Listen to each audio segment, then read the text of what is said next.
हिमाचल प्रदेश में आई बाढ़ के बाद किस प्रकार से एयरफोर्स ने वहां पर एक बड़ा रेस्क्यू ऑपरेशन को अंजाम दिया और क्या चैलेंजेस वहां पर रहे, एयरफोर्स का क्या रोल रहता है ऐसे ऑपरेशंस में, ये जानने के लिए मेरे साथ मौजूद हैं विंग कमांडर इरफान जरियाल। इनसे जानेंगे। सर, हिमाचल में बहुत बड़ा रेस्क्यू ऑपरेशन एयरफोर्स ने अंजाम दिया है, being a part of that team, क्या आप मुझे ये बता सकते हैं कि ये ऑपरेशन किस प्रकार से अंजाम दिया गया और क्या क्या मेजर चैलेंजेस थे जिन्हें आउटकम किया गया?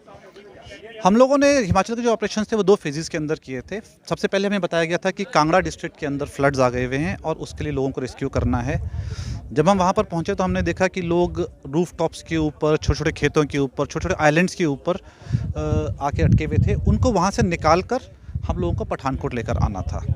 तो वहाँ के local MLAs, MPs, district administration like SDM, DCs हमारे साथ कोऑर्डिनेट कर रहे थे। एट टाइम्स वो लोग ऑन बोर्ड भी आते थे, हमें दिखाते थे कि इस जगह से इन लोगों को निकालना है, बिकॉज़ उनके पास एक-एक चीज़ की डिटेल आती रहती थी। तो वो 1 पॉइंट कॉन्टैक्ट रखते थे, हमारा कैप्टन उनके साथ लाइज़न करता था, जाते थे।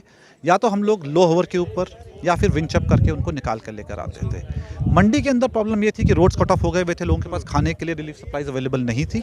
तो उसके लिए हम लोग ये करते थे कि again coordination with state administration, एक हेलीपैड बनाया गया मंडी के अंदर। वहाँ से पूरा रिलीफ सप्लाईज़ जितने भी आसपास के गांव थे हर जगह के ऊपर ड्रॉप किए गए थे। वो या तो कोई प्रिपेयर्ड एरिया होता था, कोई खेत होता था, या फिर कोई भी जगह जहाँ पर हेलीकॉप्टर हवर कर सकता है 4-5 मीटर के ऊपर, वहाँ पे जाके आते थे, उसे ड्रॉप करते थे और निकल आते थे हम। सर, बीइंग अ पायलट आप मुझे ये बताइए कि क्या कितना मुश्किल रहता है कि आप नॉर्मल जो सॉर्टी होती है उसका एक अलग पैटर्न रहता है, लेकिन इस प्रकार से एक ऑपरेशन को अंजाम देना और खासकर ऐसी जगह जहां पर आपके पास लैंडिंग स्ट्रिप नहीं है, तो कितना डिफिकल्ट है एज अ पायलट?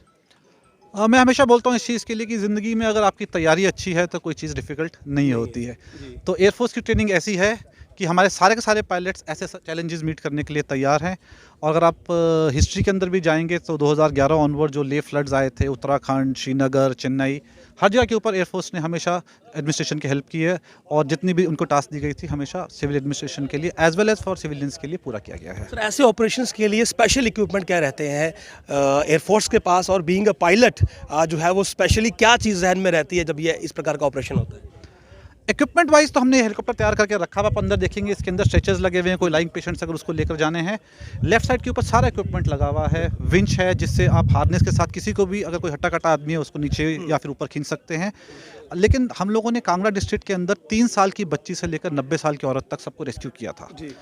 तो ऐसे लोगों के लिए वहाँ पे क्रेडल भी अवेलेबल है कि उन्हें क्रेडल में बिठा दिया जाता है, उसके बाद लैच ऑन कर दिया जाता है और उसके बाद हेलीकॉप्टर के अंदर खींच लिया जाता है। तो मेरा सवाल ये था कि बीइंग अ पायलट जब आप ऊपर से चीज़ों को देखते हैं, नीचे की जो बर्बादी को देखते हैं, तो बीइंग अ पायलट उस समय जो एक मेंटल लेवल होता है पायलट का, वो किस प्रकार का होता है कि कैसे चीज़ों को डील करना और कैसे एक रिस्क वाली सिचुएशन में जाकर जो है वो लोगों की ज़िंदगी बचानी है? बहुत ही रेलेवेंट क्वेश्चन है इस चीज़ के लिए।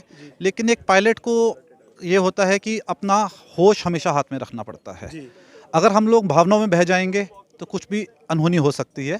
तो अगेन हमें ट्रेनिंग ऐसी करवाई जाती है कि आप अपना होश रखेंगे तो जोश अपने आप आएगा, काम कंप्लीट होगा, वाह वाह उसके बाद। जी सर, अगर इसी ऑपरेशन की बात करूँ हिमाचल में, तो कितने लोग रेस्क्यू हो पाए और किन फेसिस में ये पूरा ऑपरेशन चला, थोड़ी सी डिटेल?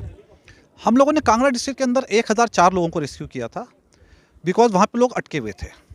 मंडी के अंदर इशू ये था कि लोग अपने गांव में सेफ थे लेकिन उनके पास खाने के लिए नहीं था, तो वहाँ पे हमने 35 टन का लोड ड्रॉप किया था वहाँ पर, और 6 कैजुअलिटीज़ को भी जिनको अर्जेंट मेडिकल सप्लाई चाहिए थी शिमला या फिर चंडीगढ़ से, वो प्रोवाइड करवाई थी। सर, ऐसे ऑपरेशंस का वक्त पर शुरू होना कितना ज़रूरी है, कितना ज़रूरी है कि वक्त पर एयरफोर्स को कॉल की जाए? क्योंकि बहुत बार ऐसा होता है कि डिज़ास्टर जो है वो आ चुका होता है लेकिन एयरफोर्स को कॉल करने में समय लग जाता है, तो कितना इंपॉर्टेंट रहता है टाइम पर ऑपरेशन शुरू होना? इसके लिए तो मैं ये बोलूँगा कि अभी थोड़ी देर पहले बात हो रही थी जब आप लोग बोल रहे थे कि सर आप मीडिया को इन्वॉल्व नहीं करते इन चीज़ों के लिए, लेकिन हमारा व्यू टोटली डिफरेंट रहता है। जब हमें जैसे ही हमारे पास मैसेज आता है कि ऐसा कोई ऑपरेशन करना है, उसके बाद बहुत बार ऐसे होता है कि जो मेरे पायलट्स हैं, यंगस्टर्स हैं, वो अपनी फैमिली को भी नहीं बता पाते हैं कि वो किसी ऑपरेशन के लिए जा रहे हैं, बिकॉज प्रायोरिटी उस समय किसी की ज़िंदगी बचाना है। तो हम लोग अपनी तरफ से बिना कोई टाइम वेस्ट किए एट टाइम्स 15 मिनट 20 मिनट में भी लॉन्च हुए हुए हैं ऐसे ऑपरेशंस के लिए। जितनी जल्दी हमारे पास मैसेज आएगा, जितनी जल्दी हमारे को क्लियरेंस आएगी, हम इमीडिएटली लॉन्च करते हैं। हम लोग अपनी तरफ से कोई डिले नहीं करते हैं इस चीज़ के लिए। सर, आखिरी सवाल है, क्या इन ऑपरेशंस के लिए पायलट को कोई स्पेशल ट्रेनिंग भी दी जाती है? मेरे सारे पायलट्स, इनफैक्ट एयरफोर्स के सारे पायलट स्पेशली ट्रेंड हैं ऐसे सारे ऑपरेशंस के लिए। जैसे मैंने शुरू में भी बोला था, अगर ट्रेनिंग अच्छी है तो कोई चीज़ डिफिकल्ट नहीं है। Sir, any message? आप मैसेज बहुत ही सिंपल है इस चीज़ के लिए। अभी सिक्किम में भी फ्लड्स आए हुए हैं, तो पहली बात तो यह है, मेरे एओसी ने भी बोला है कि आपके आसपास जो लोग हैं आपस में एक सद्भाव बना के रखिए, एक दूसरे की हेल्प करते रहिए और चिंता मत कीजिए, हम लोग अवेलेबल हैं, हम लोग आपको निकालेंगे वहाँ से। जी, शुक्रिया। तो ये थे विंग कमांडर इरफान, उन्होंने बहुत बेहतरीन तरीके से इन चीज़ों को इलाबोरेट किया और ये बताया कि किस प्रकार से इस ऑपरेशन को चलाया गया और किस प्रकार से एयरफोर्स के जो पायलट हैं वो हर एक सिचुएशन के लिए स्पेशली ट्रेंड हैं और ये भी कहा कि आगे भी अगर कहीं इस प्रकार की विपदा आएगी तो एयरफोर्स आपको बचाने के लिए तैयार है। सिक्किम की बात की और ये कहा कि वी आर रेडी और अगर टाइमली एयरफोर्स को जो है वो सिग्नल मिलता है तो फिर एयरफोर्स अपनी पूरी ताकत के साथ जो है वो आम जनता को, आम भारतीय को बचाने में जुट जाती है। आप देखते रहिए जम्मू लिंक्स न्यूज़। नमस्कार।